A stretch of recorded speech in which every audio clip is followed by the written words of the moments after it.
How hush-hush was it for you to sort of go and see them and come back without being seen? It was hush. No one knew about it. That's why they got a hold of Barb, and that's I've talked to Barb and set it up that way. So no one know, nothing would get out.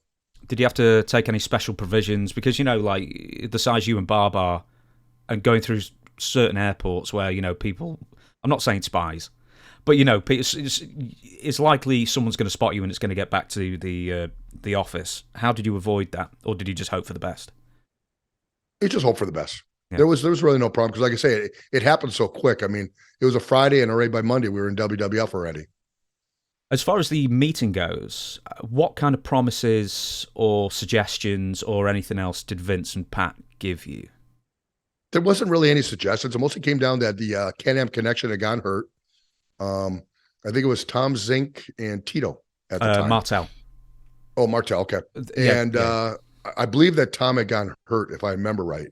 And they couldn't compete with the Demolition. They wanted to bring in somebody to work with, come in and start with something with Demolition, right? Let's just start something real slow with Demolition. And, it just had so happened. We were there and it was the right timing. And you were definitely going to stick as a tag team. All right, we're still going to tag team, yes. How come you brought in as good guys? Because we were kind of taking over the spot for the Can-Am connection. That's why at the time. So they wanted so it was to be always good temporary. guys. Yeah, just temporary. Yeah. Well, I thought it was going to be more permanent at the time because I really had no clue when they were going to do that Survivor Series, the switch at that time. So I thought it might be permanent and that stuff, And listen, I love being bad or good. Bad or good, it doesn't matter. They're both fun. Both are. Who came up with the design for the face paint? I did. It was tough at first because I'd never face painted. Barb had been face painted for a while, and Barb at first. We did some different designs, and Barb looks at me, says, Teddy, says, you got to learn how to do this. I don't want to do this no more. This is hard every night, doing mine and doing yours, So I just kind of looked in the mirror, started practicing. I finally found a design I liked.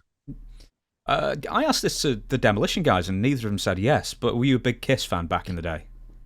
Yeah, I love Kiss. Of course, I got all their stuff. I got their what do you call it, dowels? I got all that stuff. I love Kiss. Yeah. Were they any inspiration to you with the face paint, or was it just your own thing?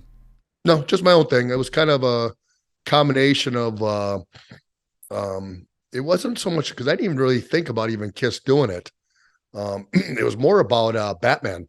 Oh, really? They put the Batman single up, and they put it I just kind of took it off that and just kind of made that design a little bit, and I just kind of liked it. Why were you paired with Baron von Raschke immediately? That's a good question. I really don't know because they just wanted to give us a manager, and it was a really cool thing because Baron came on that big robe. We would take and put white face paint on him to make it look even more evil because they keep it down. If you put it up, you see all that white face paint. And Baron was a great talker. Very good talker. Did he jump over about the same time as you did with the WWF then? To the WWF, excuse me. Right afterwards he came in. Yeah.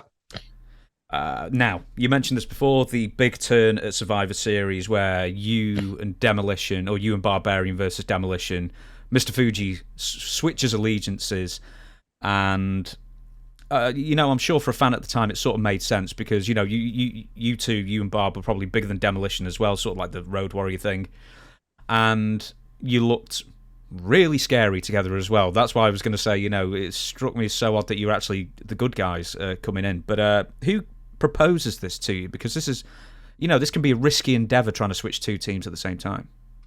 Yeah, we really didn't know anything about it till that night when we got to Richfield Coliseum in Cleveland, and they said, you're going to be doing a switch. And I said, switch?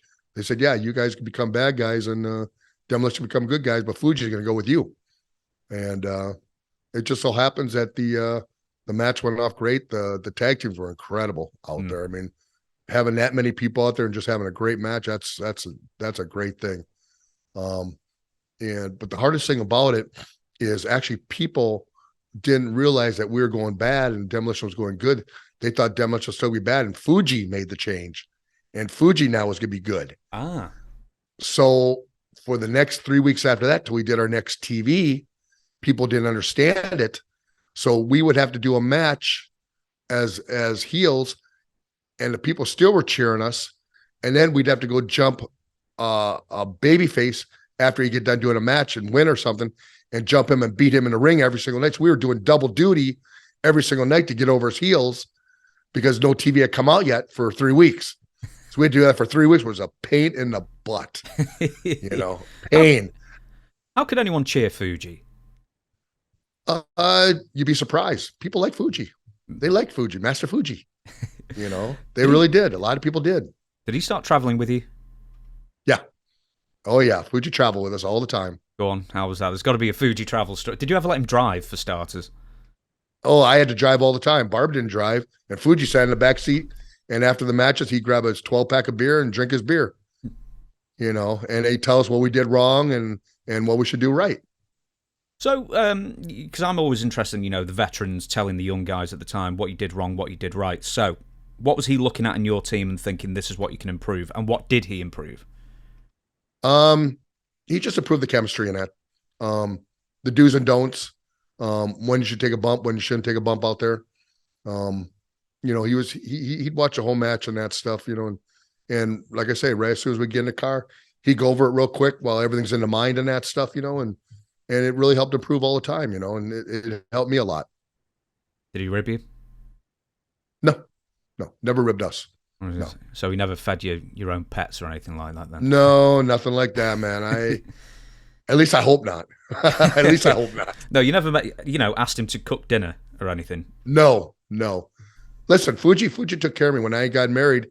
He set me up the Hilton right in Honolulu, right on the goddamn ocean right there. Beautiful, very top room and that stuff, and he took care of me when I was over in Hawaii and that stuff, for the week and that stuff. So, Fuji, we got along. We love Fuji, and Fuji loved us. So it was nice.